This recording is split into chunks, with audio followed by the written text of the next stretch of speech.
Over at the National Assembly, most parties demand a thorough investigation into that scandal. However, the conservative main opposition calls the probe a tragedy, something that should never happen again. Kim Min-ji zooms in on the reactions from Parliament. All but one political party called for a thorough investigation into former President Lee Myung-bak, who appeared for questioning on Wednesday over a string of bribery and other corruption charges. The main opposition Liberty Korea party again called it a case of political revenge, accusing the current Liberal administration of using the investigation for political gain ahead of the June local elections. This is a historic tragedy for the former president to undergo questioning by prosecutors, and I hope the politics of revenge will not be repeated.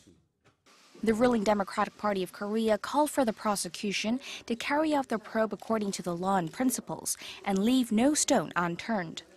The party also criticized the former president for claiming the investigation is political retaliation. The party said the fact that Lee is facing about 20 charges is enough to put him in the Guinness Book of World Records. The former president still denies these allegations and claims that this is political revenge.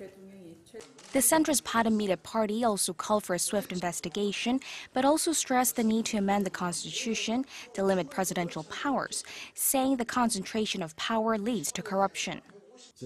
This is all related to the so-called imperial presidential system. It shows how a 5-year term in office leads to involvement in abuse of power and corruption. And now President Moon Jae-in says he himself will fix the constitution and craft a proposal.